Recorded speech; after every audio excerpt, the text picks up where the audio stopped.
အားလုံးပဲမင်္ဂလာပါခင်ဗျာ Main Night Echo Channel ကနေပြီးတော့ပြန်လည်ကြိုဆိုလိုက်ပါရယ်ဒီကနေ့ကျွန်တော်တင်ဆက်မယ့်ဇာတ်လမ်းကဥစ္စာဆောင်မှာဆိုတဲ့ဇာတ်လမ်းလေးပဲဖြစ်ပါရယ်ဒီဇာတ်လမ်းမစတင်ခင်မှာကျွန်တော်ရဲ့ Main Night Echo Channel ကို Like and Subscribe မလုပ်ရသေးဘူးဆိုရင်တော့ Like and Subscribe နှိပ်ခဲ့ပြီးတော့ဇာတ်လမ်းတွေများစွာကိုမလွတ်တမ်းခံစားနားဆင်နိုင်မှုအတွက်ပရိသတ်တို့ကဘေးနောက်ကနူတီဘဲလေးကိုနှိပ်သွားကြဖို့အကြံပြုရင်းနဲ့ဇာတ်လမ်းလေးကိုစတင်လိုက်ပါပြီခင်ဗျာဥစ္စာဆောင်မှာငွေကြီးကိုမြင်တတ်လိုက်ပါတဝက်ကိုသုံးတဝက်ကိုရှင်လုံးတင်ကိုရီမှန်းပြီးတော့လှူပါအမြပေးဝေဓာတုခေါ်ပါနောင်ဘွားနောက်ခန္ဓာနဲ့ပေါင်းကြစို့ဒီဇလန်လေးကလေကျွန်တော်ကစာဖတ်ပရိသတ်တဲ့ဥမှာပြောပြရဇလန်ကလေးဖြစ်ပြီးတော့အလုံးလိုက်စိတ်ဝင်စရာကောင်းလာတဲ့ဖြစ်ပြန်လဲပေါက်တဲ့ချရခြင်းဖြစ်ပါတယ်ဒီဇလန်လေးကလေလူလောကသားတဲ့ဥနဲ့လူသားတဲ့ဥရဲ့ဤဘက်ကဇလန်လေးတစ်ပုတ်ဖြစ်ပြီးတော့စွတ်ပြတ်ကြည်နူးပွဲဝါနေပွဲကြည်ကွဲပွဲဇလန်ကလေးလည်းဖြစ်ပါတယ်တို့စီကဒီမျိုးနေသားတော့မဟုတ်ပါဘူးဒီမျိုးဒီနေကိုတောင်ဝင်နဲ့ရောက်လာသူတူသားဖြစ်ပါတယ်လေယာဆိုင်မျိုးရေးတောင်ဝင်နဲ့ရောက်လာခဲ့သူတူပင်ဝန်တန်းတူရဲ့အကူအညီနဲ့ဒီအကုန်းမှာရှိတဲ့လုံချဲအိမ်တစ်လုံးငားရမ်းပြီးတော့နေထိုင်ခဲ့ပါတယ်ချမ်းအားကျဲဝန်းနေတော့မဟုတ်ပါဘူးကျင်းမြောင်းနဲ့ချမ်းတချမ်းလည်းမဟုတ်ပါဘူးချမ်းလေးမှာစပယ်ကြက်ယုံစားရဲ့ပန်းမင်များနဲ့စောင်းတော်ကူပန်းချုံလေးရှိနေပါတယ်အင်္ဂလိပ်ကပြင်ကင်းပြင်ကသူ့မိုးအင်္ဂလိပ်ဖြစ်ပါတယ်အင်္ဂလိပ်ရဲ့အတွင်းမှာတော့အိတ်ခမ်းဧကန်နဲ့မိဘကန်ဆိုပြီးတော့တီးကြကန်ရှိတော်လေမောင်တို့စီကလူလူဖြစ်တဲ့ဖြစ်ချက်ပြုတ်စားခြင်းမရှိကြုံရမှာဝယ်စားသူပြီးတော့တို့စီကလည်းဒီမျိုးကိုရောက်တာမှစပြီးတော့ရုံစင်းလျင်နေတိုင်းရွှေဘုံသာမူနီစေတီကိုတော့ကပရိစိတ်ပါတယ်ညနေ6 နာရီဖျားပေါ်မှာဆင်းခဲ့ပြီးတော့ထမင်းဝဝစားပြီးမှအိမ်ကိုပြန်လာခဲ့တာကတော့နေစာပူကအလုပ်ပဲဖြစ်ပါတယ်သူတို့တော့တနေ့တာမြင်မြပင်ပေမန်းပါစေညနေရောက်ပြီးတော့ရွှေဘုံသာမူနီဖျားကိုတက်ပြီးကြည်လင်းတဲ့ခေါင်းလောင်းတန်းဆဲလဲတန်တာလေးကြားရလျင်တော့စိတ်ထဲပြောသွားပါရီစိတ်ပြီးစိတ်လိုက်ပြီးဆိုလျင်လဲအငြိမ်းချမ်းဆုံးဘဝကိုပိုင်ဆိုင်လိုက်ရတဲ့လိုမျိုးခံစားလိုက်ရပါရီ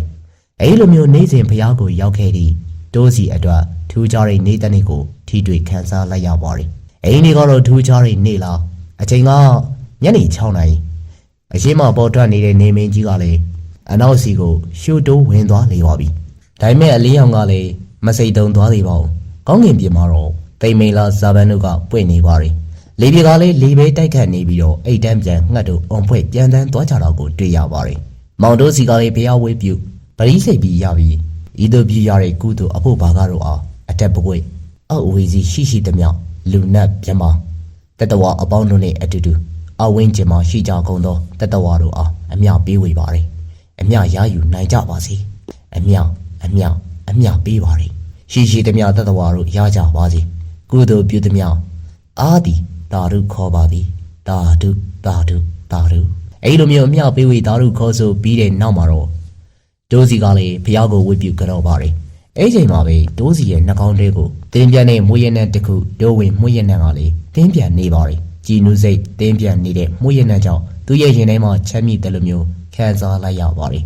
အဲဒါကြောင့်မလို့ဒိုးစီအသားအရလှည့်ကြည့်လိုက်ပါတယ်အိုးသူရဲ့ရင်ထဲမှာအံ့ဩတယ်လို့ခံစားလိုက်ရပြီးတော့ဒုတိယအတန်မှာထပ်ပြီးတော့ကြည်လိုက်မိပါတယ်။အဲဒီခါမှာပဲအံ့ဩမိတဲ့အသွင်တရံကိုသူကလေးပြပြန်စွာမြင်တွေ့လိုက်ရပါတယ်။တခြားတော့မဟုတ်ပါဘူး။နွဲ့နွဲ့လျက်သူ့ရဲ့အနားမှာရက်နေတဲ့သူတဦးကိုမြင်လိုက်ရကြတဲ့ကသုံးတော်ဝင်မိန်းကလေးတဦးလို့သိလိုက်ရပါတယ်။သူမကလေးဒိုးစီရဲ့နောက်မှာရက်လျက်လေးအသိငွေသူရဲ့ရှေလျားပျော့ပြောင်းနတ်မောင်နဲ့စံကေတာကလည်းလူနူးနေတာကိုတွေ့ရ၍ဒိုးစီကလေးသူမကိုကြည်ရင်ထားလိုက်ပါတယ်။ဒီကနေ့သူမနဲ့ညနေချင်းဆိုင်ထိုင်လိုက်ရတယ်လို့တင်းပြတဲ့မွေးရနံကိုရှူချလက်ရခြင်းပြီးတော့မျက်လုံးမျက်ခုံးနားလည်းစသည်တို့ရဲ့ကောင်းခြင်းကိုမြင်တွေ့ရရင်တော့အထူးသဖြင့်သူမရဲ့မျက်ဝန်းအစုံတို့ကလည်းတောက်ရှူးကျညီညောင်းနဲ့ထုံးပြောင်နေတာကိုတွေ့လိုက်ရပါတယ်မျက်နှာချင်းဆိုင်မိလျင်တော့သူကလုံးတဲ့နှောက်ရက်တယ်လို့များဖြစ်သွားသလားမသိဘူးသူကလည်းအာတုံအာနာပြောပါတယ်ဒိုးစီကလည်းသူရဲ့ညီဆွေးတဲ့နှက်ခမ်းမှာလွင့်နေစကားတန်ကိုခံစားခြင်းနဲ့ကြည်နူးသွားမိပါတယ်ဒိုးစီကပြုံးပြီးတော့မဖြစ်ပါဘူးဗျာထက်သူမကလည်းကျမကရှင်လုံးတင်ပါအခုကိုနေတိုင်းဒီမှာဖျားဝေးပြပရိစိတ်တာတွေ့ရတယ်ဒီဒါကိုကြည့်ရင်စိတ်ထဲကတားရသလိုခံစားရတယ်ဒီကိုမလုံနိုင်တော့ကိုလုံနိုင်တဲ့ဒီဟာအကိုကိုမူရီတာပွားမိပါတယ်အခုနာမည်ဒိုးစီပါရန်ကုန်ကဒီမှာတောင်ဝင်နဲ့ရောက်လာတာလीရှင်လုံးတင်ကရောကျမဒီနားကပါအဲ့လိုမျိုးပြောပြီးတော့ဟိုဒီကြည့်နောက်မှတွေ့ကြတာပေါ့နော်ရှင်လုံးတင်သွားတော့မယ်လို့ပြောပြီးတော့ထွက်သွားပါတယ် ဒိုးစီကလည်းခက်တက်တက်ထွက်သွားတဲ့ရှင်လုံးတင်ရဲ့နောက်ကျောကိုငေးကြည့်နေမိပါတယ်လှုပ်ရှားမှုနဲ့အတူတူလူလွန်နေတဲ့စရင်လူများကလည်းကြပြဆန်လွန်ပြီးလို့ခံစားလိုက်မိပါတယ်ဒီညကဒိုးစီအိမ်မရပါဘူးဒါကဓမ္မတာပင်ဖြစ်ပါတယ်မိမလာကလေးနဲ့စုံတွေ့နေရတိုင်းခံစားရတဲ့ယောက်ျားပြိုရီရဲ့ဝိနာမဟုတ်ပါလားဒီလိုနဲ့နောက်တနေ့ရောက်ခဲ့တာနဲ့အတူတူပြုတ်မြဲဝဲအတိုင်းဖျားရှိကိုပတိစိတ်မြတ်တာပို့ပြီးလျင်တော့မွေးရနန်းကိုတန်းတာရင်မျော်လင့်နေမိပါတယ်ဟိုဒီကိုကြည့်နေမိပါတယ်ရှင်လုံးတင်ဒီနေ့မလာဘူးလားသူကလည်းစဉ်းစားမိတယ်လို့မျိုးဟိုဒီကိုရှာဖွေနေမိပါတယ်အဲ့ချိန်မှာပဲသူ့ရဲ့နောက်ဘက်မှာသင်းပြန်မွေးရနန်းကလည်းရလိုက်တဲ့ဖြစ်သူကပြက်ကနေလဲကြည့်လိုက်မိပါတယ်ဂျိုလင်နဲ့မျက်နှာနဲ့မျက်နှာချင်းဆိုင်လိုက်ရပါတယ်သူကတော့ရှင်လုံးနေမယ်ဖြစ်ပါတယ်ဘန်လူရောင်ဝမ်းဆက်ဝေးစင်ထားပါတယ်ရှီလီယာနတ်မောင်နဲ့စင်ကီတာကလေးလေတက်မှာတော့ကြပြဆန်စွာလွန်လွန်းနေပါတယ်ရှင်လွန်တင်ကလည်းပြုံးပြီးတော့အခုဘာရှာနေရလဲအဲ့လိုမျိုးမေးပါတယ်ဒိုးစီကလည်းဒါရှင်လွန်နေတိချင်လို့လားဓမ္မကလည်းကောင်းကြီးလိုက်ပါတယ်ဒိုးစီကလည်းထုံထုံအားဖြစ်သွားပါတယ်ကျွန်တော်မလိန်ချင်ပါဘူးကျွန်တော်ရှင်လွန်တင်ကိုရှာနေတာဟုတ်လားဟုတ်တယ်ရှင်လွန်တင်ပြောရရင်ရှင်လွန်တင်ကတခဏနဲ့တဘဝကိုပိုက်ဆိုးနိုင်သူဖြစ်နေလို့လေရှင်လုံးတွေကလည်းရှက်စနိုးခေါင်းငုံနေပြန်ပါတယ်အဲ့နောက်မှာတော့တူဦးကိုတူဦးပြုံးကြည့်မိပါတယ်အဲ့လိုနဲ့အချိန်တူခင်မင်းသူတွေဖြစ်သွားကြပါတယ်ခွဲခွာနေတိုင်းရှင်လုံးတင်ကိုကျွန်တော်မျှော်နေမှာအဲ့လိုမျိုးပြောပြပါတယ်ရှင်လုံးတင်ကလည်းရှင်လုံးလေးအခုကိုအမြဲတတိရနေတာဒါဟာရှေ့စံနေမှာပဲနော်မပြောဘဲနဲ့ပြုံးနေပါတယ်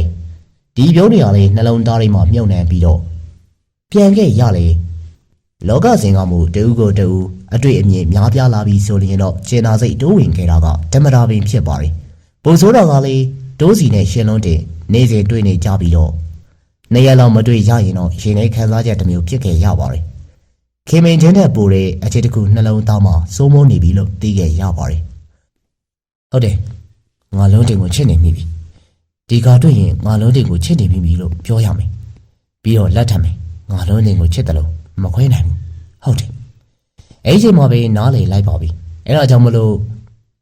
့ညနေရောက်ပြီမို့လို့ပြုတ်မြဲဝက်ကိုပြုတ်ရင်းနဲ့ရှင်လုံးတင်ကိုမျောနေမိပြန်ပါတယ်မျောလင်းချင်းကြောင့်ရှင်တွေကလည်းမောနေရတယ်လို့တင်းပြနဲ့မူရနန်းကိုရှုချလိုက်ရတော့သူပြောသွားပါတယ်ဒီရနန်းကလည်းနောက်မှာသူကစက္ကနေလေးကြည့်လိုက်ပါတယ်ရှင်လုံးတင်နဲ့မျက်နှာချင်းဆိုင်လေးရရှိနေပါတယ်လွန်းတင်မင်းကိုလွန်းတင်ကိုမျောနေတာနှစ်ရက်လောက်မတွေ့ရတော့ကိုနှစ်ကဘာလောက်ထင်းနေတာအကိုရဲ့လွန်းတင်နဲ့အကိုနဲ့ထပ်တူခံစားရပါတယ်ပြီးတော့အခုကိုလွန်းတင်ပြောစရာရှိနေတယ်ဟုတ်လားအကိုနဲ့လွန်းတင်ကစိတ်ကျဆက်နေလားမသိဘူးအကိုလည်းလွန်းတင်ကိုပြောစရာရှိနေပြောလေအောင်စင်းရအောင်ရှင်လွန်းတင်ကလည်းကောင်းကြီးလိုက်ပါတယ်ပြီးတဲ့နောက်မှာတော့တစောင်းတိုင်းဖျားပေါ်မှာဆင်းခဲ့ပါတယ်ဖျားချင်းရင်မှာရှိတဲ့ပန်းကြံကလေးစီကိုဝင်လာခဲ့ပါတယ်ကျွေလွင့်နေတဲ့တရုတ်စကားပွင့်များနဲ့တရုတ်စကားပေအောက်ကိုဝင်ခဲ့ပါတယ်တရုတ်စကားနန်းတို့ကလည်းသိမ်းပြလို့ရင်တရုတ်စကားပေအောက်ကိုရောက်လျင်တော့ရက်လိုက်ကြပါတယ်တဦးနဲ့တဦးကြည့်ရင်လည်းအခုရှင်တွေကလွန်းတွေကိုပြောချင်တဲ့စကားကိုအရင်ပြောခွင့်ပြုတော့ဒိုးစီကလည်းပြောလိုက်ပါတယ်ပြီးတဲ့နောက်မှာတော့ဒိုးစီကလည်းရှင်လွန်းတင်ရဲ့လက်ပမုံနုနုကလေးအားစုပ်ကိုင်ရှင်နဲ့လွန်းတင်ရဲ့မျက်နှာကိုစိတ်စိတ်ကြည့်လိုက်ပါတယ်အခုပြောလေပြောမှာပါလွန်းတင်မငင်းနဲ့တော့ပြောပါကူလွန်းတင်ကိုကိုချစ်တယ်လက်ထက်ချင်တယ်ပြောရင်းနဲ့လွန်းတင်ရဲ့ပခုံးနှစ်ဘက်ကိုစုပ်ကိုင်ပြီးတော့ရင်ဝင်ထဲကိုနှစ်ထားလိုက်ပါတယ်ရှင်လွန်းတင်ကလည်းမငင်းပါဘူးရှင်လွန်းတင်ကလည်းဒိုးစီရဲ့ရင်ဝင်ထဲကိုတိုးဝင်ပြီးတော့ရင်ကနေတစ်ချက်ရှိုက်လိုက်ပါတယ်ရှင်လွန်းတင်ရဲ့ရှိုက်တန်ကလည်းသူ့ရဲ့နှလုံးသားအောင်တန်လျက်နဲ့ထိုးလိုက်တဲ့လိုမျိုးရှိနေပါတယ်ချစ်တယ်ဆိုတော့ငိုဖို့မဟုတ်ဘူးလေဝန်လေးကြမှာမဟုတ်တာအဲ့လိုမျိုးပြောလိုက်ချင်းပါလေမပြောဖြစ်ပါဘူးလွန်းတင်ချစ်တယ်ဆိုတော့ဘာလို့ငိုရတာလဲလွန်းတင်လည်းကိုယ့်ချစ်တယ်မဟုတ်လားဒါဆိုပြောရမှာလေမငိုပါနဲ့လွန်းတင်အဲ့လိုမျိုးကြားရည်လို့ပြောနေမိပါတယ်ရှင်လွန်းတင်ကလည်းတစ်ချက်ရှိုက်ပြီးတော့လွန်းတင်ဝင်နေတာကမပြောလို့မဟုတ်ပါဘူးအကိုရဲ့အချစ်ကိုပိုင်ဆိုင်ရလို့ပြောပါတယ်ဒါပေမဲ့လွန်းတင်မပြောနိုင်ဘူးဘာဖြစ်လို့လဲလွန်းတင်ရှင်လွန်းတင်ကလည်းအသက်ပြင်းပြင်းရှိုက်ပြီးဘာဖြစ်လို့လဲဆိုရင်ရှင်လွန်းတင်ရဲ့ဘဝကိုအကိုရဲ့အချစ်တွေထွေးပိုင်ဆိုင်ပြီးတော့မပြောနိုင်တဲ့ဘဝမျိုးလိုပါအကိုအဲ့လိုမျိုးပြောလိုက်ပါတယ်ဘာဖြစ်လို့ဒီလိုပြောရတာလဲလွန်းတင်လူချင်းမတူတာမရှိဘူးအချစ်စစ်ဟာမတူညီတဲ့ဘဝနှစ်ခုကိုပေါင်းစပ်ဖို့အနိုင်နဲ့အင်အားပါလွန်းတင်ရဲ့မဟုတ်ဘူးအကိုလွန်းတင်နဲ့အကိုဘဝမတူတာက ညင်မရမတူညီချင်းပါပဲပြောရရင်တော့လွန်းတင်ကလူဆိုပေမဲ့လူစစ်မဟုတ်ဘူးဖန်ဆင်းထားတဲ့လူဖြစ်နေလို့ပဲဘာဘလုံးလွန်းတင်ရှင်းရှင်းပြောမယ်အကိုလွန်းတင်ဟာနောက်ဘက်မဲ့ဖျားမှာလှူဖို့အတွက်ရန်နာတိုက်ကိုစောင့်နေရတဲ့တိုင်တန်းရှင်ပဲဒါကြောင့်အကိုနဲ့လွန်းတင်ဘွာချင်းပေါင်းဆက်လို့မရအောင်